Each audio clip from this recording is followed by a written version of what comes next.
Okay, we are recording now. Cool. So today is last class of this semester. We're going to talk about the spectrum to complete the system security attack and defense class. And uh, three announcements. The first two actually I already mentioned last week. There will be one final exam on December 14th. It will be 3 hours. Depending on how it goes, I may make it a little bit longer. I mean, let's decide on that day. But right now, it's 3 hours. So it will be the same format of the midterm, and there will be several challenges, and I will give you some kind of a description or some hints to how to solve this challenge. So it will not be same as the midterm where you don't have any clue. You have to figure things out. And to prepare for the final exam, the best way is to go through the homework. Um, I will send you a lot of guideline maybe tomorrow, so you will know what specific homework you need to go through. But it doesn't really mean all other homeworks you don't have to go through. All homework you should also go through as well. You need to understand fully how you developed the exploit in each homework, because the exam will be a little bit different from the homework. But if you cannot solve the homework, then it will be very hard for you to solve the exam uh, there. Then there will also be a take-home exam where you will also have several challenges and some multiple choice questions. And this one is actually due on December 21st. This one, the challenges will be much more difficult. That's why I don't think you guys can solve multiple of those challenges live in the exam. So that will be a take-home exam, and also there will be a homework for week 15.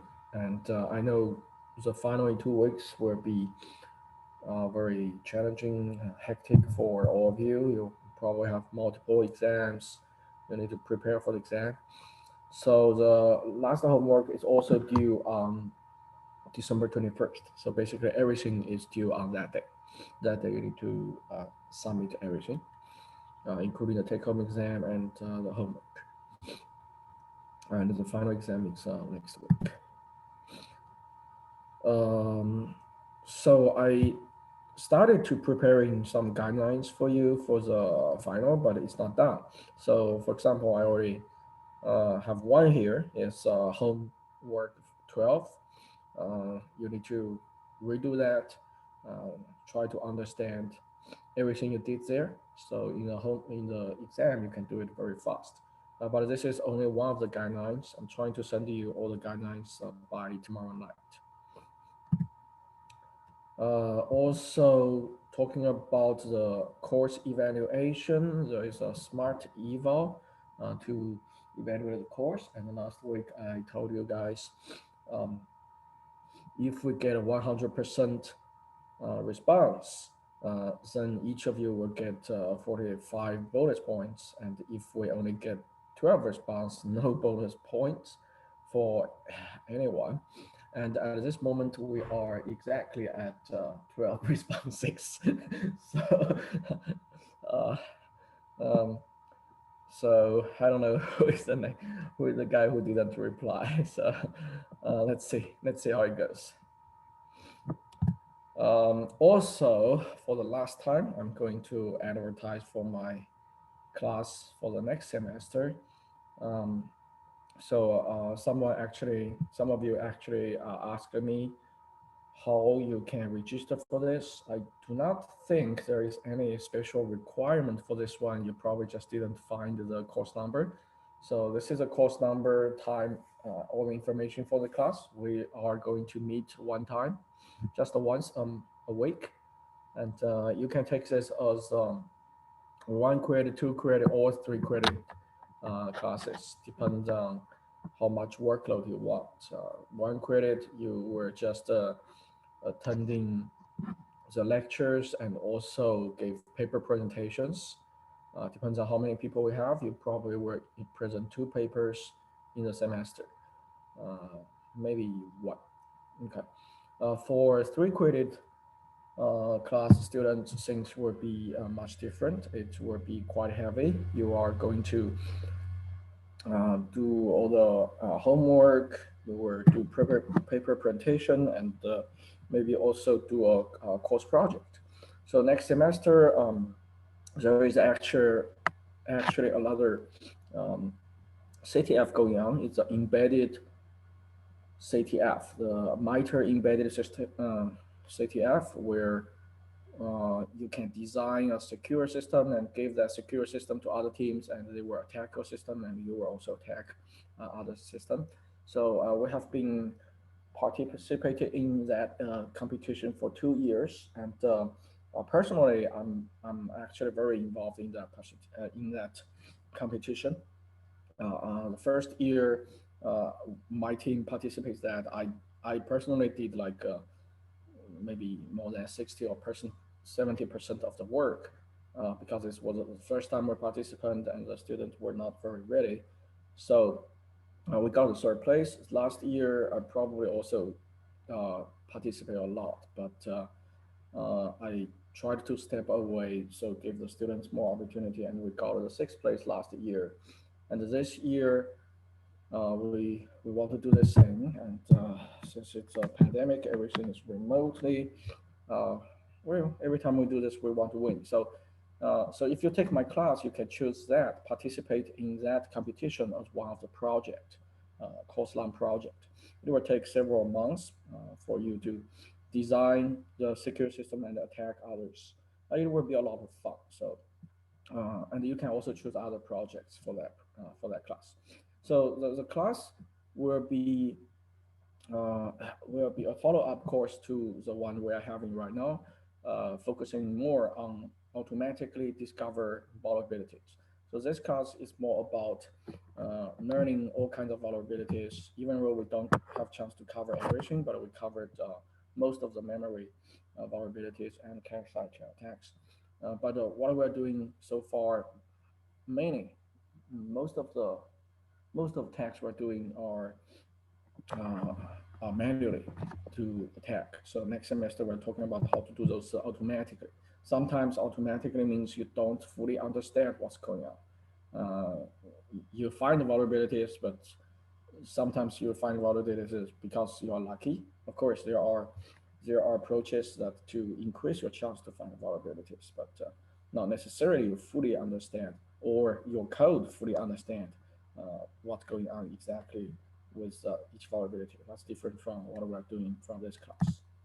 Okay, so today we only have one topic left, which is spectral.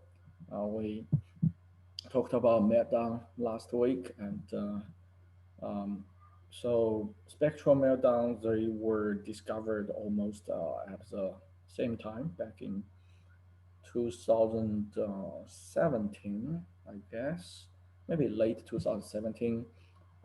Both papers were published in 2018, I guess. But before they published the paper, they already disclosed the information, the people behind this.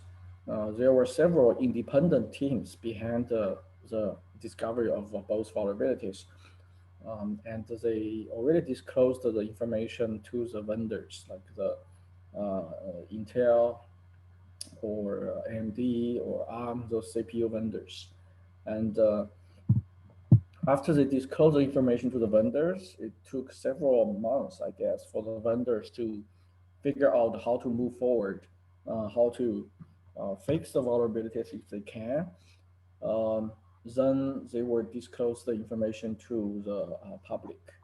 So before the paper was accepted, maybe like I think both paper were accepted in late 2018, but we already know those vulnerability exist um, maybe early 2018, sometime like that, and they quickly got some CVE numbers, and some vendors released some software mitigations, especially for Meltdown. There are software mitigations for Spectral. It's a little bit more difficult. Um, so if you're interested in the history of this, I guess you can just Google Meltdown, and also this website here has both papers.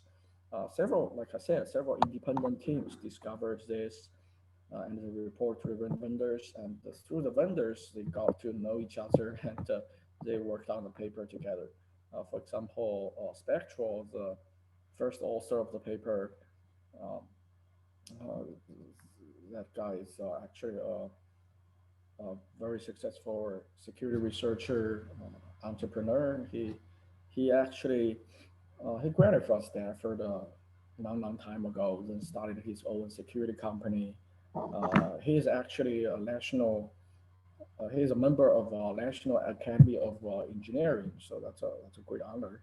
Then has he has been doing independent research by himself for a long time, not affiliated with any um, university or even company for a long time. Then he discovered a spectrum and um, disclose the information to vendors. Then they published a paper together, and he was actually the first author of the paper. So you can imagine he's not like in his 20s. He's already a member of National Academy of Engineering, so he's like already in his 50s, I guess. Yeah. Um, so last week we talked about Meltdown, and we said that the Meltdown vulnerability mainly utilizes one of the CPU features, optimization features called the out of order execution. And out of order execution is the feature that makes your CPU run quite faster, and it has been there for decades. Um, However, the implementation of out of order execution in Intel CPUs and some ARM CPUs has vulnerabilities that when they out of order execute some instructions, those instructions uh, will affect the state of the CPU, especially at the microarchitecture level, the cache level, and those affections will never go back. That's a problem. So we we see in the example last week. Sorry, I'm not very I'm not feeling very comfortable today. A little bit under the weather. Um, it's not COVID. I mean, I've been staying at home for a long time, so just a little bit cold, I guess. So so out of order execution, uh, like we like we saw last week, there could be multiple instructions, and some of the instructions is actually blocking the execution because they have to wait for previous instructions results. But some future instructions may not rely on those instructions, and the CPU will choose to execute future instructions first instead of the ones they are supposed to execute first. So the execution of this code at microarchitecture level, it's not really faithful to the developers. Let's say the developers give, well, obviously the developers do not really give the CPU instructions. Most developers give the CPU C-level code, high-level code, and those C-level, high-level code was translated into CPU instructions. Um, so if you gave the CPU instructions in some sequence, you expect the CPU to be faithful to execute those instructions in that sequence. Um, that is true from the instruction set level. The CPU guarantees that. It feels the same. However, under that, inside the CPU, at the microarchitecture level, it's not necessarily that faithful. Some of the instructions may be executed first, then others. And when that happens, that is called the out of order execution. So that's the example we look at last week. However, this out of order execution doesn't cover all the cases. So the example we have here is only 5 instructions, and there is a there is a sequence between them. We should execute the first one, the second one, third one, fourth one, and the fifth one. So what if the CPU doesn't really know what instruction to execute, right? So can we still use this out of order execution optimization feature? And that happens a lot, okay? So whenever there is whenever there is a kind of a branch, there is a conditional branch, for example, the CPU doesn't necessarily know what is the next instruction to execute. Because if this is a conditional branch, what to execute next depends on the result of some kind of a comparison, right? For example, here, of course, I'm not showing the instruction level, but you can imagine this maps to the instruction level, maps to something like, for example, on this architecture, maps to something like a J, B. J stands for jump, B stands for below, something like that. The JB or JA. We have seen a lot of those instructions when we disassemble those code. So those are called conditional branches. So the CPU is supposed to branch to, um, so for example, this could be an instruction to be a branch, and this is an instruction after the branch. So it's possible that the CPU should skip this instruction and branch to later instructions. So until you compare this part, until the CPU compares those two variables, the CPU doesn't really know. I mean, which instruction it should execute next. Okay, it could be this one inside the if. It could be the instructions outside of the if, right? So when this happens, technically, that out of order execution optimization doesn't work because that out of order uh, execution optimization, um, you have to know what to execute. So obviously, this will not stop those computer architecture researchers and engineers. Right? This will not stop them from optimizing the CPU. What they will do is they will net the CPU to just guess a branch. So anyway, when this happens, there will be two branches. Then they will just net the CPU to guess which branch to execute next, then keep using that out of order execution feature. And that guess, uh, that feature has a new name. So basically, there are two new features.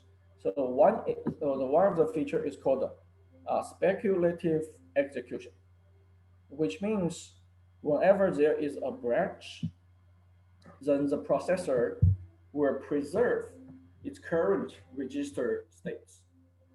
It's kind of like it's forking itself. It's for creating another copy of its own state and make a prediction. The guess which path the programmer run, then just execute the instruction along that path. This is inside the CPU how it works. This is called the speculative execution optimization. Obviously, you will say, can they actually, if there are two branches, can they actually make two copies of those register, make two copies of register state and execute both branches? That's possible, but I don't know if any CPU is doing that right now. So right now, the CPUs is just reserve the states, guess one pass they will execute, uh, and if that pass eventually turns out to be correct, then the result of that speculative execution will be committed, which means it will saved back to the real registers. And they save a lot of time um, by just running by using the out of order execution. So of course, here is not only out of order execution, it's also executed things you don't really know if you need to execute. So that part is not really out of order. When you compare those features, you see they are related, right? However, they are not exactly the same.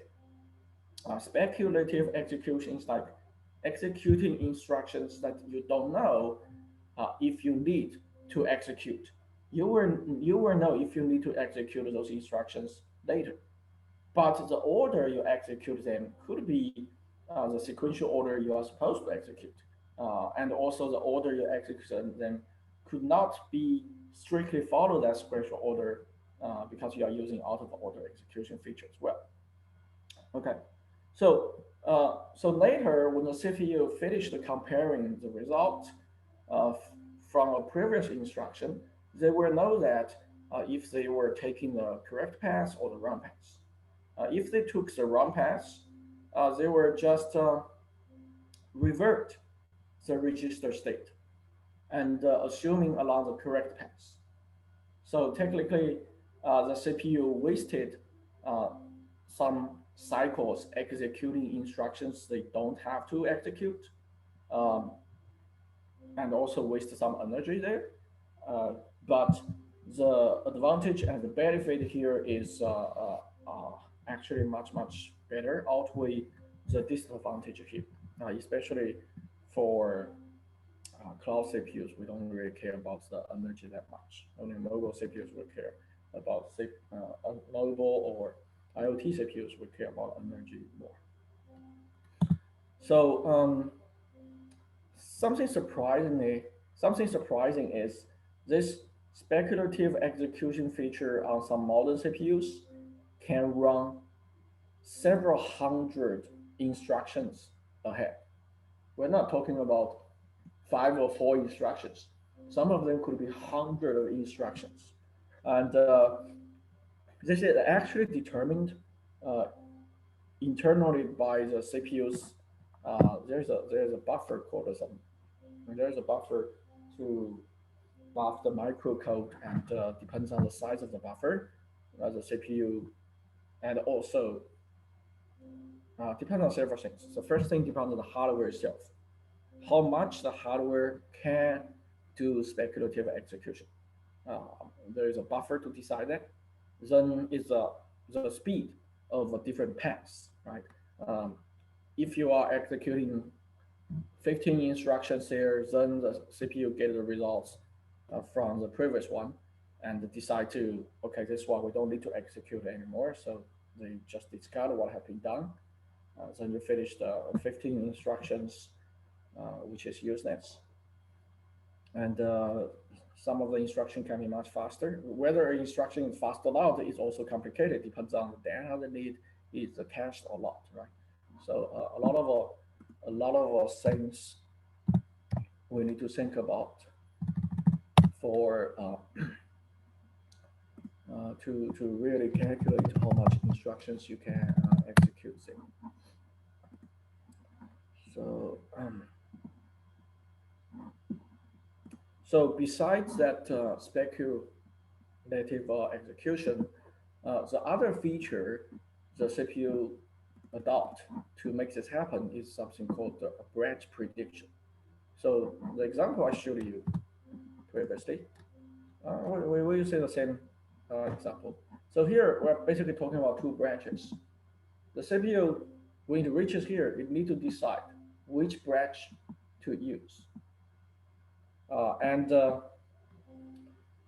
something simple is like, can we just always, the CPU will just do the true branch, or the CPU can always do the false branch? That will be an easy implementation inside the CPU. However, the modern CPUs, they implement something a little bit more complicated than this. They are going to actually record a history of how those branches were taken before. This is very interesting.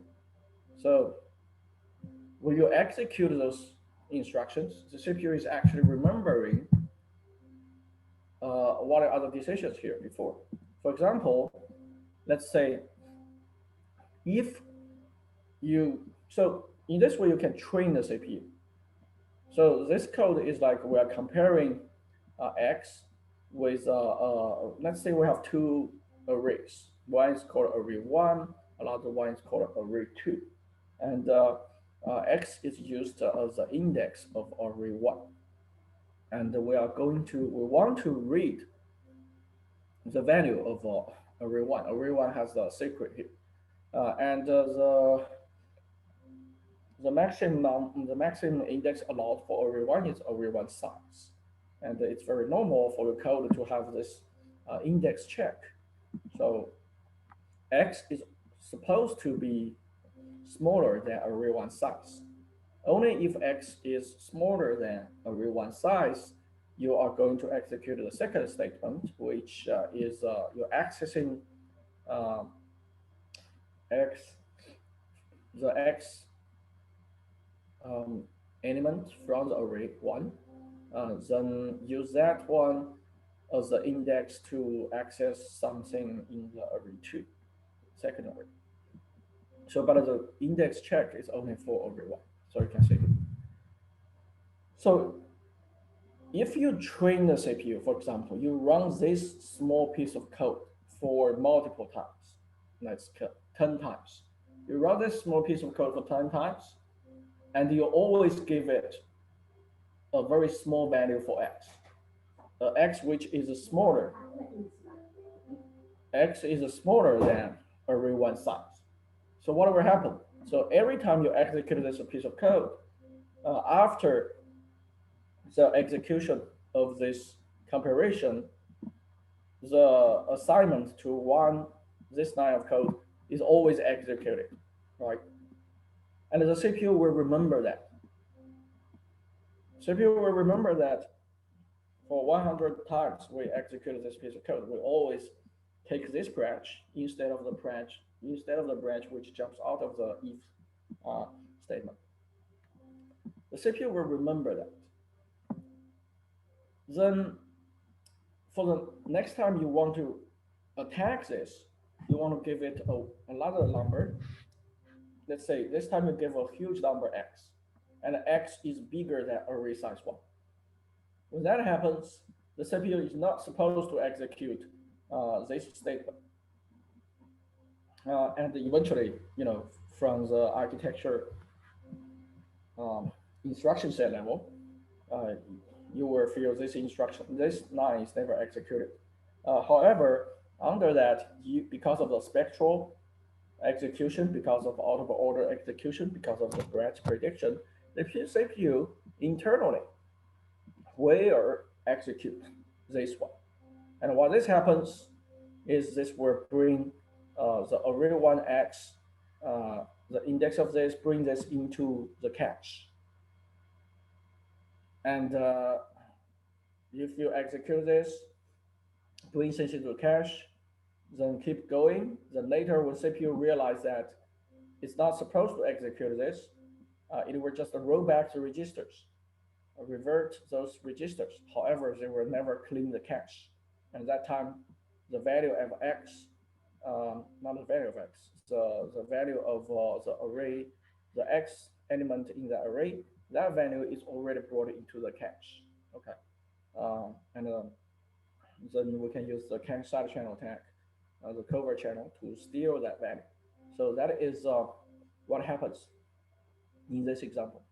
And this example is called a spectral variant 1. So basically, in this example, the attacker can exploit the conditional branch prediction feature, or it's called the branch misprediction. So in this example, you can say that there are just there are only just four different cases. Let's say there is a if, and so this comparison doesn't have to be comparing the size of array. It can be other things as well, but this is a good example. If x is smaller than the size of the array, if that's true, then and the CPU predict that if this will also always be true, then what happens is the CPU will save a lot of time. That's a good optimization. If this is still true, if in reality the x is smaller than the size of the array, however, um, the CPU predict the false branch. The CPU predicted the branch outside of this. What will happen is the CPU has to revert.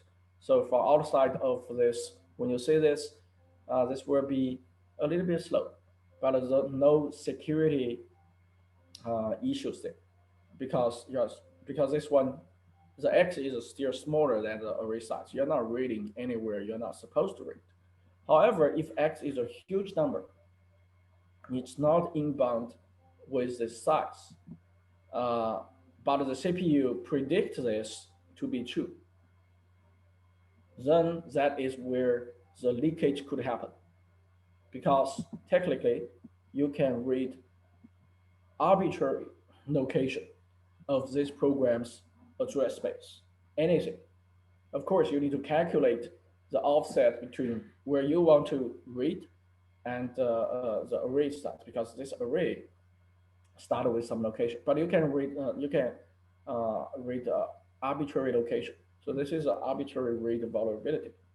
If this if the x is a huge number and the CPU also gets false, then it will not make things slow or anything. It will not be leakage, information leakage. So only if you have a very big X, you want to read out of bound information, and also the CPU predict you are taking this branch. That is where the problem is. And there are a lot of things you can do to make this happen. Basically, you want to make this comparison statement very slow, however, the reading one very fast, which means X probably should not be in the cache. X is not really in the cache. However, the array X, array 1X, that element probably in the cache, and array 2, those elements are also in the cache. So this line can happen very fast, and this line will happen slowly. So before this one is, first you need to train this to always take this one, then make sure this line executes very fast, and this line executes very slow to make the CPU to read things into the cache before it realizes it should not. So this is basically the first type of this vulnerability. And this vulnerability is discovered in all kinds of CPUs. So Meltdown is only for Intel CPUs and some ARM CPUs. But Spectral works for all the CPUs, Intel and AMD. This is the first type. The second type of Spectral is also just very difficult to mitigate.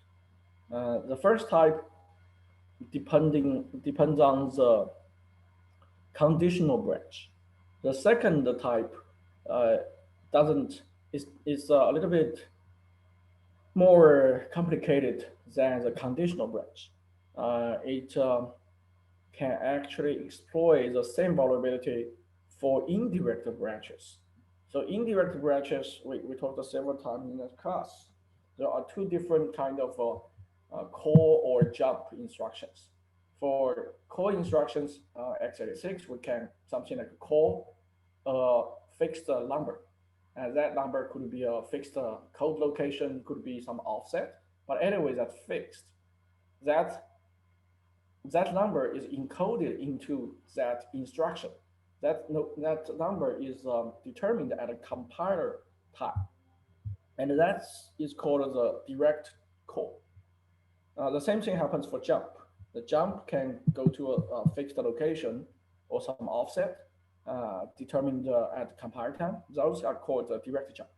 And there are other indirect jump calls. For example, an instruction like call EAX, call EBX, or jump EAX.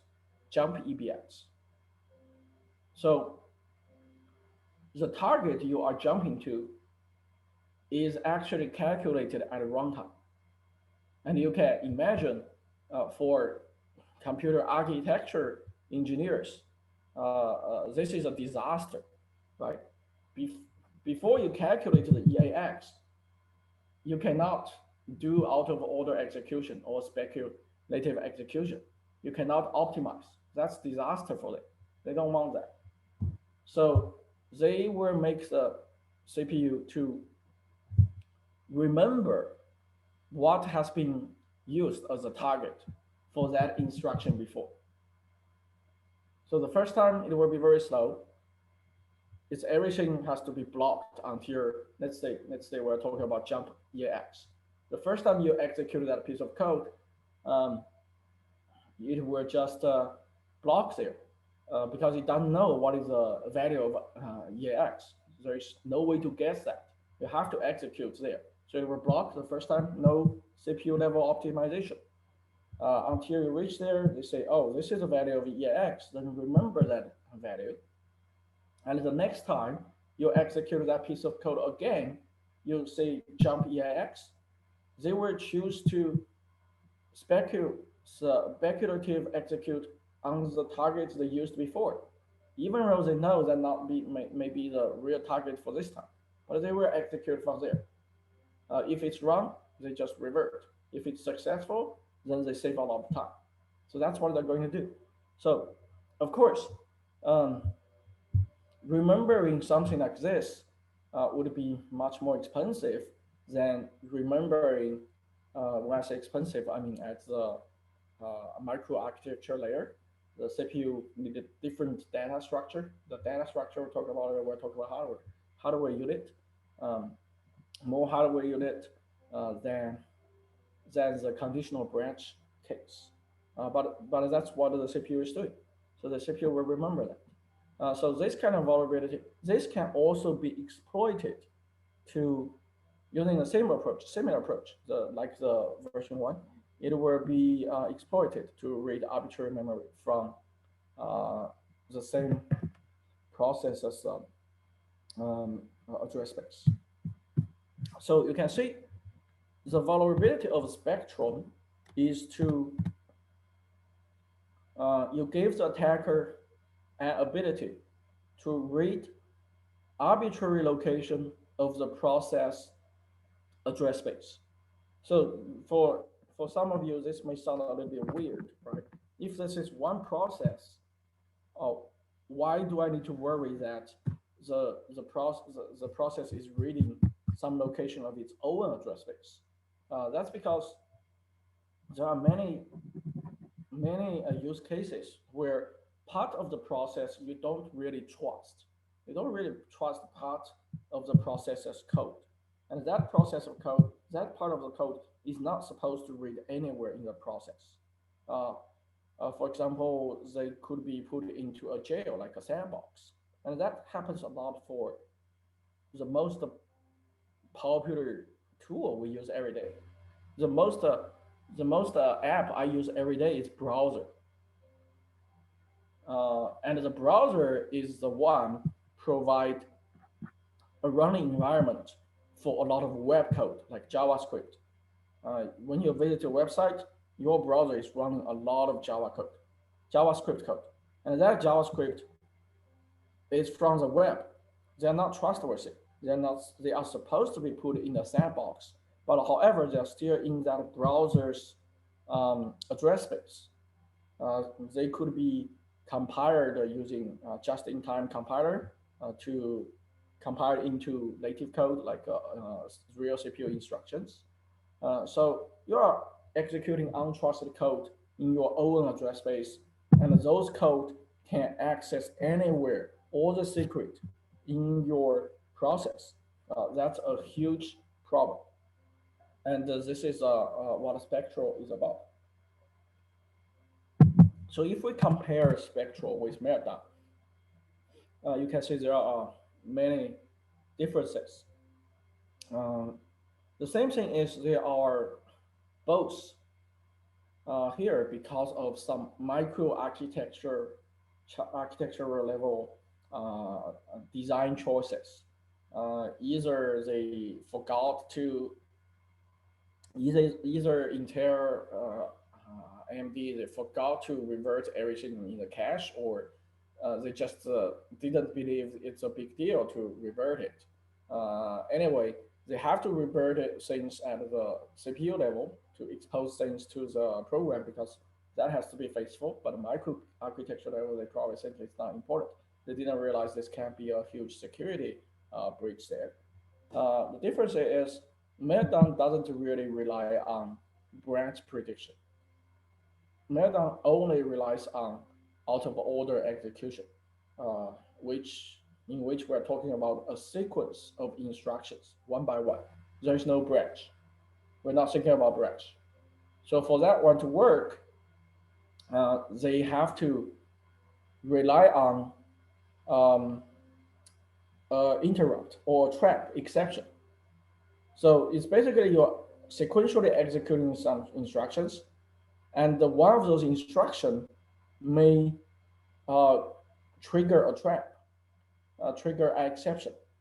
And when that exception happens, the instructions after that should not be executed. Okay, but because of out of order execution, those instructions has been executed.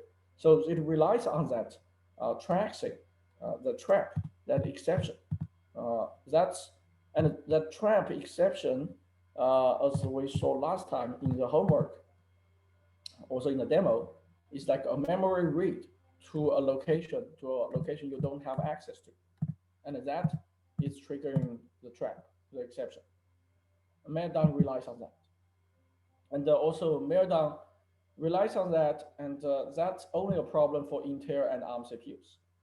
So AMD CPUs, even though this is a even though code will be executed out of order, those instructions, when they execute the instructions, they will check if they have the privilege to access those memories. And Intel and some ARM CPUs doesn't check that.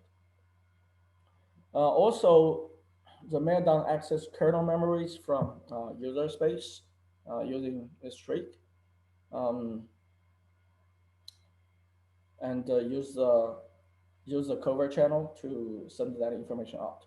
Spectral is different. Spectral is anywhere in the program's address space, and the Spectral will use the same covert channel to send it down out. Okay, so next let's look at some concrete examples of Spectral.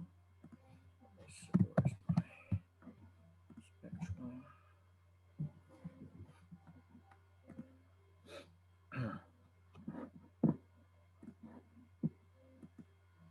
Any questions so far?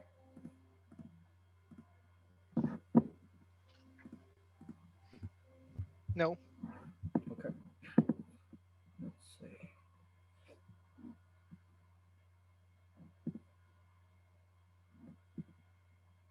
So by the way, if we do LS CPU, we can say that this is talking about my CPU. My CPU says Meltdown not affected. Oh, by the way, it also talks about some other new vulnerabilities here. Some of them are not affected. However, the spectrum sounds like I have some software mitigation there, or I'm supposed to do this to do some to help the software mitigation. I'm not sure, but it actually works on my computer. So let's say, sorry, I'm not feeling very comfortable with it. Let's say here we don't have that information. So this is old Ubuntu. So we are still using the SateLab in this case. So by the way, SateLab is also a good lab for you to start all kind of software tasks. But we didn't really use siglamp for our class because for most of our the memory part, the software part, the examples I designed are more complicated than what they have in the SigLab. Most of the examples in SigLab are quite simple. For example, even the Spectre and Meltdown is quite simple, but it works. Sometimes it's very hard to make this work. That's why for Spectre and Meltdown we're using SigLab, but for others we're not using it. So we can here we have still we have the cache time.c flash window.c, and this is a spectral attack.c. So if we check this code here, you can see. So this is the source code of the program, and also this is the source code of the victim. So we're talking about the victim, which is a process, and that process may execute some code, that untrusted code, to steal information in that process. In this case, we have a global variable, which is here we have a pointer to a string, and the secret is just some string, some secret value. That's a secret, and we're trying to steal this secret. So pretend here we need to pretend that there is a sandbox, which put this secret. Well, the secret is not really in the sandbox. The attack code is in that sandbox, process level sandbox, kind of like a sandbox in your browser. Inside the sandbox, we can execute JavaScript code. That JavaScript is trying to steal this information. Um, so where is the? So this is a spectral attack code. You can say that in this one we have first of all we have a loop. This loop run 10 times, and every time it will try to call this restricted access function, and the restricted access function is the vulnerable function in this case, and this function where this is exactly the piece of code we just saw there, and this is exactly the example given in the original paper. So the key is this line, those several lines. Okay, so buffer is a global variable which only has 10 elements, and the x is the index we use. We are so before you return. So by the way, this is C code, right? So technically, if there is no comparison for this one, if the so the software developer here is doing the right thing. Some of the software developers, if they are a little bit sloppy, they're not going to verify if the value of x is valid, if x is smaller than buffer size. So if you don't do that, then technically you can read arbitrary memory in that memory space, because buffer has a fixed, well, not really fixed. The buffer has an address in the memory space, and the index can be anything. It can be lective, it can be, it can even be negative, right? It can be huge. So it's like from buffer, you're giving it different offset, then you can read anywhere from that address space. Okay.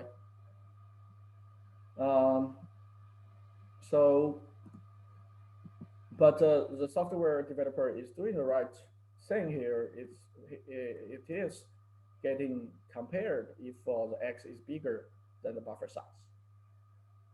However, if it's not bigger than the buffer size, it will just return. However, the CPU trying to get smarter. and add another layer of optimization here, uh, and to do that speculative execution. So here we can see that we are training the CPU. We are calling this function 10 times. And every time we flush that buffer size out, because buffer size is a global variable here. Even though we know it's 10 here, it's a global variable, which is the reason we do that is what we want this instruction to be very slow. Okay, so the buffer size is not, in this case, the buffer size is not a constant, even though it's a constant, but in the source code, it's not a constant. Um, it's a value in the memory, and every time you do run this line of code, you want to bring x from the memory to the CPU and also bring buffer size from the memory to the CPU to make this very slow. And you want to make sure this line is actually quite fast. So this line can finish before this line finishes. So the CPU is tricked to put this the value of this into the cache. Okay. So here we're okay. So we flush the buffer size, and we give it a very small number. We give it a small number, a small x here. So for many times, when we run this, the CPU remembers, oh, we always take this branch. So the next time the CPU tries to get smarter, it get ahead of itself. It will do something it's not supposed to do. It will return this one. Um, yeah, those kind of vulnerabilities are really funny stuff. I mean, the people who discover this are just super smart. Um, Imagine how much you can know inside the CPU, right? For people like me before, we only work at the instruction set level. We trust the CPUs. We and at the instruction set level, you just trust the CPUs, and you never know this would happen. You just assume the CPU is faithful to you. But those kind of examples show you the CPUs are not necessarily faithful to you, or at least at all the layers. So, so we train this part. We train the CPU to believe it will always take the true branch here. Okay. Then when we actually doing the attack, what do we do? We give it a large X, and this large X is carefully computed uh, to the value we want to extract data from. How do we calculate that? Let's say, oh, it's actually here. So we have the value of secret, right? Secret is a global variable, and we have the value of buffer. So we just calculate the distance between them, and use that the buffer because the buffer is a char buffer. The buffer is a char. It's the same thing. It's int 8. So basically, each element in this buffer is 1 byte, not 4 bytes. And we calculate the distance between them. Then we have this x. Then we use this x as index. We are accessing the secret and using the buffer as the base address. So this is an out of bound read. The software techniques we talked about before, um, when we talk about buffer overflow, we say there are some out of bound detection at code level, say code level. Obviously here, we don't have those kind of protections because, like we said, those protections are too expensive. It will make your code 2 or 3 times slower. It's just not practical at all. I mean, in reality, people are actually debating if they should include something like 10% penalty, performance penalty, something like 2 or 3 times slower will never be deployed in commercial products. Probably, I mean, I can imagine those kind of things be deployed in some military product because for military product, we don't really care about the speed that much. We're not going to show you fancy stuff. We're not going to have intensive interaction with the user. For example, if you're talking about uh, let's say some kind of control system like infotainment systems in your jet fighter, right? That thing doesn't have to be that fast. You're not going to watch video when you fly in a jet fighter, but that thing has to be very secure. So in those scenarios, I can imagine they probably can deploy something quite slow, but quite faster. Sorry, quite slow, but much secure. But for most commercial products, those kind of things, those kind of techniques, will never make it. So here we don't assume we have those kind of protection. So we calculate the large X, then we this time we perform the spectral attack, which is yeah, we're here. Okay, then we're just accessing this one. So this time we give it a large X. We give it a large X, and that X is bigger than buffer size. So this line of code at a higher than microarchitecture level, you will just say it's return zero. But at a cache level, this value is actually brought into cache.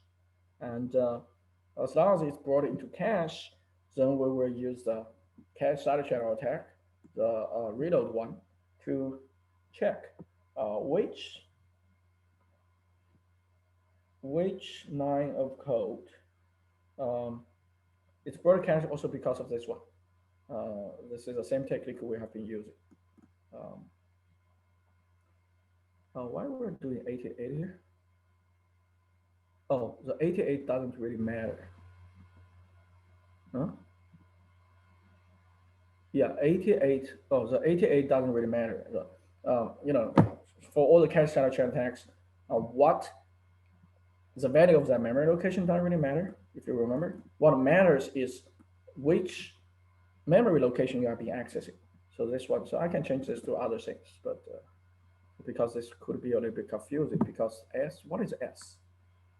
The ASCII number of S is 88 or 87 or 80 something. Let me check. If it's 88, it will be confusing to make you think it's because of that, but it's not actually. Let me see. S is 83. Okay, so it doesn't really matter. So the value 88 here doesn't really matter. You can put any value here. What matters is the S. So in this case, you can say S is a secret, and it's the first letter of the secret, which is the uppercase S, which has the ASCII, the decimal value is 83. Okay, so we're supposed to have something like 83 showing up.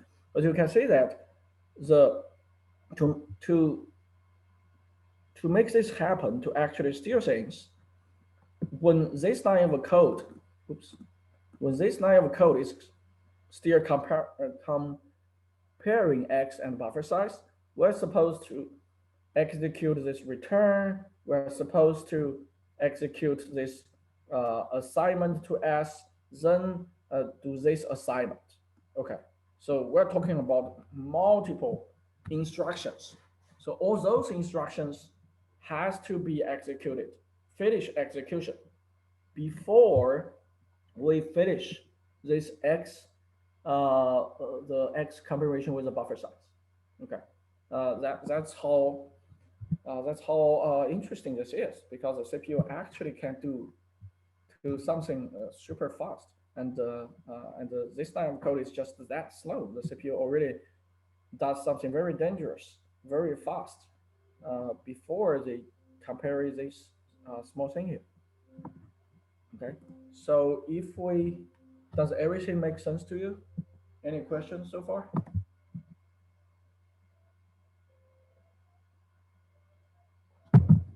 Okay, so everything is good, then let's just compare this one. March native spectral attack.c. Okay. So we compare this, then we get a dot opt, then let's just do a object dump of a dot opt, Then you can see the source code, the disassembly code here. The problem is in the restricted access code. So see, this is actually the instruction to compare X with that size, the buffer size. And the buffer size is in this memory location. The buffer size is a global variable at this location. So this instruction will move that. So we're talking about the speed of those two instructions, the time spent on those two instructions. The first instructions move that global variable from memory to EAX. And we flush that global variable out. So we make sure the first instruction will take some time. It will actually uh, erase it from memory instead of cache.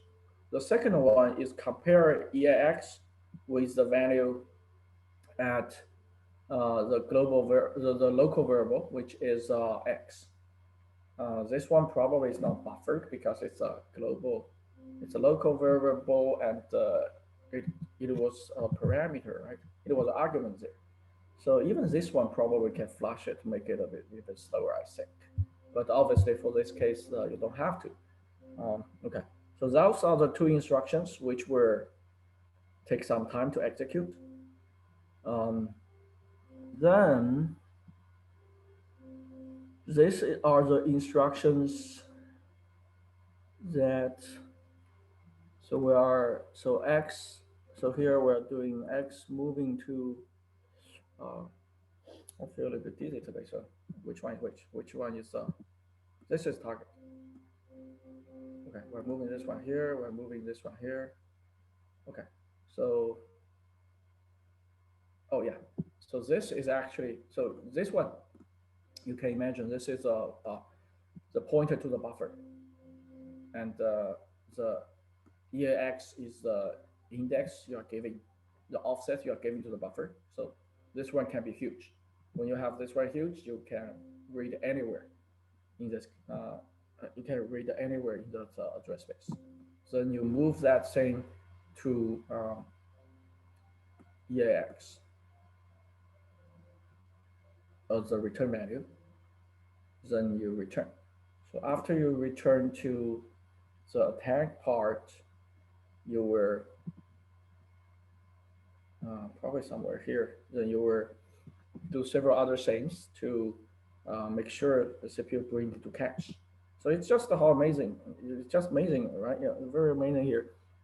You can say at least we can say here from probably we're talking about 20 instructions that have to be uh, speculatively executed before that comparison. Those two instructions come back with the result.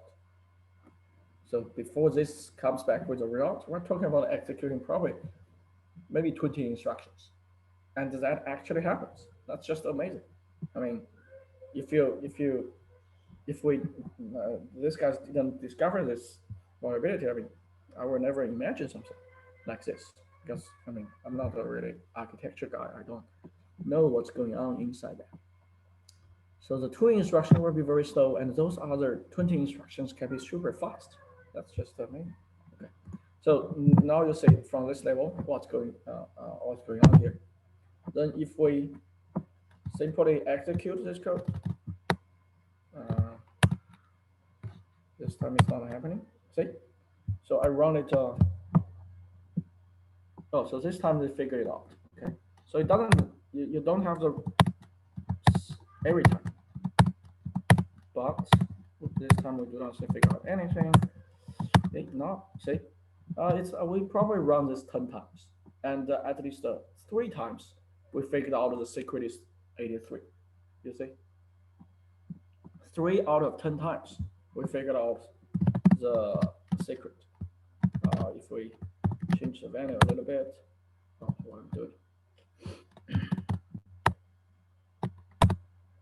Okay, like I said, this value 88 doesn't really matter. If it confuse you, oh yeah, 88. This value doesn't really matter, right? So we can change this to, let's say 500. So get this out of the way. What else? Um, so the secret we are stealing is S. So we can change this one to A. Let's change this to uppercase A. What is uppercase A? Uppercase A is 65. So we are supposed to steal the secret 65. So even though in this example, we don't really have the sandbox, but even if you have the sandbox, it should work. So we compile this again, we run this one. The first time, the second time we didn't get it. Okay, the third time we got it. The secret is 65, which is the ASCII, the decimal 65 for A. Right? So it actually works. Not every time, because sometimes probably it didn't take that long. So I'm actually thinking maybe we can make optimize this one a little bit to flush that X out as well to make it faster, to make it even slower. Yeah. So that's basically the idea of Spectral. So in the homework today, you are going to, there are several of those. They also change the code a little bit to make it a little bit more reliable. Improve what improve. I didn't really check this one. I guess they used the.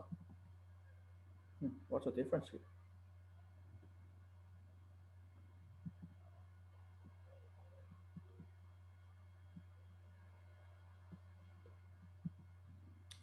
So this one looks like just improved printouts. Those things not really make things more reliable because it's only still just flushing the buffer size. Maybe it will be useful to flush X as well. Now, someone in your homework can actually try that if that will make things a little bit flexible. And let's just try it. Let's just try it. I don't really know. So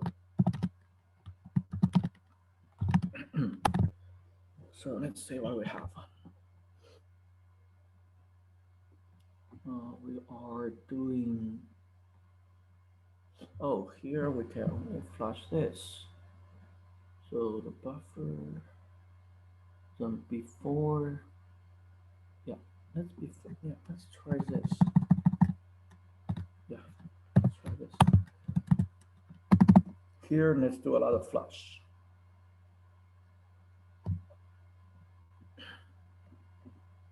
So CL flush.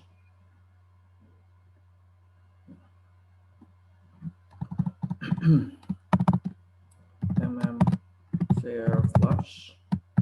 Let's try and flush that address of X. I hope this works. Let's compile this again.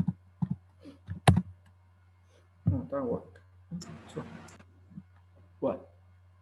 The name of the function. Oh, just the one underscore. Yes. Okay. So it's 2. Okay. Okay. Let's try this again. Is it more reliable? Looks like it's more reliable, right? So last time we run it like 10 times, and we get like three times we get the secret. And this time we also like try 10 times. Looks like we have like 6 times we get the secret. Yeah. So yeah, looks like this is more reliable. Yeah. I wonder why they didn't add this there. Okay, but see, this is what you can test. Just play with the code to see how you can make things reliable, and also, like we said, even the flash reload they have is like the C level. I think if we change the code a little bit to measure more accurately at the assembly level, will get more reliable results there as well. Okay, cool. So that's actually all for today. You are going to do this for the homework and follow their instructions, and it will take. I will give you more than 2 weeks to do the homework. Okay, so basically that's all I have for today, and oh, there are a lot of chatting. There's a lot of chatting there. What are you going to talk about? Dr. Zhao, we're trying to coordinate whoever didn't finish the survey yet. If you could check for us. I can't. I cannot because I mean, um, because it's anonymous to me. How So could you tell there was 12? they actually tell me there are 12 responses, but I cannot. They do not tell me who gave those responses. So we think we've resolved it to 13 now. Is what we're saying. We think we have it. Oh, okay. Oh, so I can too. Yeah, it doesn't really matter. I mean, it doesn't really matter to me. It's 12 or 13. It's just for you guys. I mean, I have to keep my word, right? I mean, if there is no 13, I cannot give you guys the bonus points. So yeah. Anyway, uh, okay, cool. Any other questions regarding the spectral and also everything about this class, the exam, everything?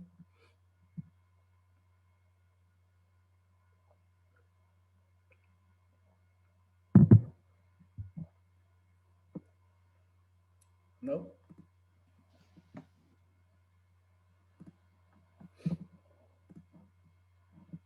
How do you guys like this class?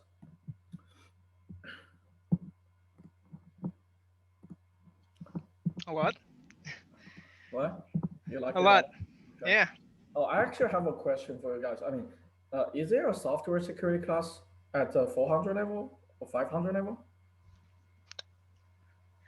There is a one at 300 level, and I think they might be making it a 400 level soon. It's So computers. that's an introduction to computer security, right? Yes.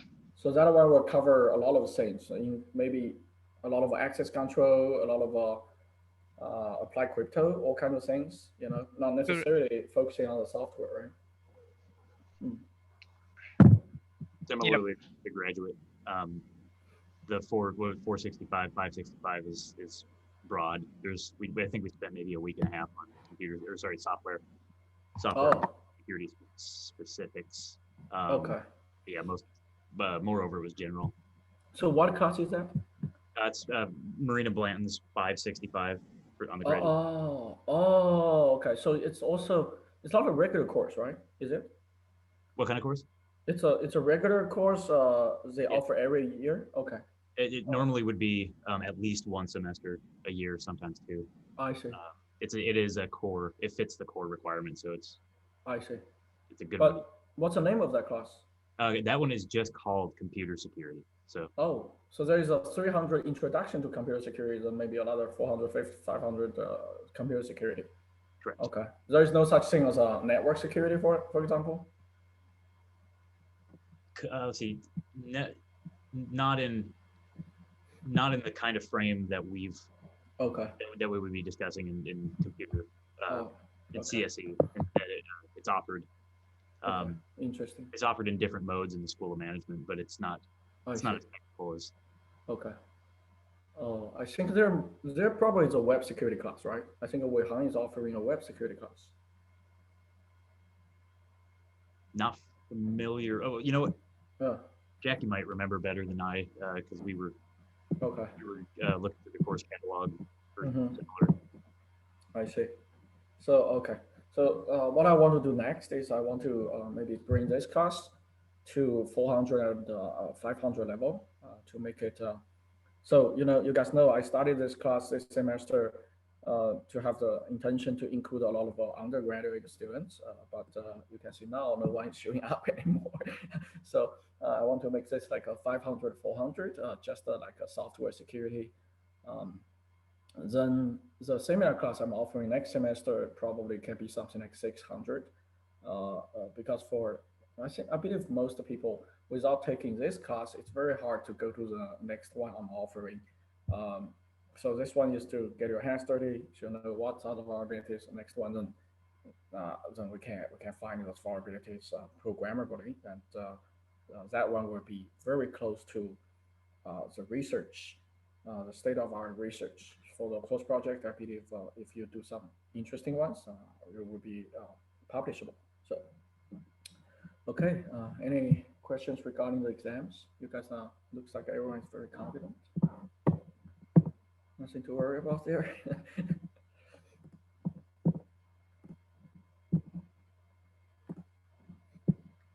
Is there a date that we should be looking out for the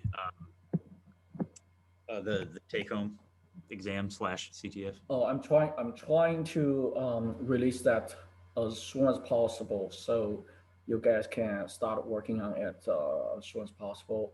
Right now, I only have one challenge ready. That's the thing. I'm debating how many challenges I have, even for the final. So for midterm, we had four. I think it's too much. So for the final right now, I have one ready, and I'm still debating. I'm trying to measure how much time will be reasonable for you guys to finish that one. If I think it's reasonable to finish that in 1 hour, then probably I will have another two challenges.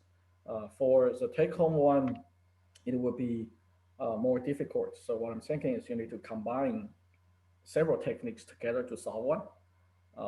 So it's like we never have a homework like that. So this is like the take-home is kind of like also a homework. You need to combine at least the two techniques together. So I'm thinking about maybe only 2-3 challenges. I'm trying to release it in 2 days, so you can have at least almost like 2 weeks to work on it. I was looking at the proposed study guide that you'd started in previous slides. Should we basically be prepared for a cumulative? Well, I mean, based on what you just described, I think the answer is yes. But we should probably be prepared to use the entire breadth of the skill set that we've learned Yes. across the board. Okay. Yes, but for the final, it will not be as difficult as the take-home exam. Right. Yeah, because the final, personally, I'm actually pretty bad at working at something. You only have like 3 hours to work on. I mean, I'm pretty bad at those things. Yeah, I've proven that we have that in common. Yeah. Yeah, so I'm not very good at CTF because I always feel the clock is clicking, and that get me crazy, yeah. So okay. Any other questions?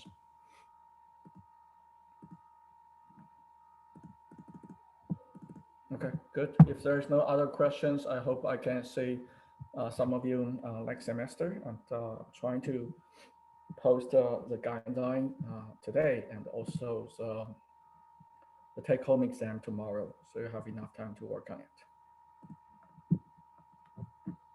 Okay. Okay, happy holidays, everyone. Okay. Thanks, Dr. Zhao. See you next week. See you next week. Bye. Thank you very much. Thank you. Bye. Bye. Yeah, next week.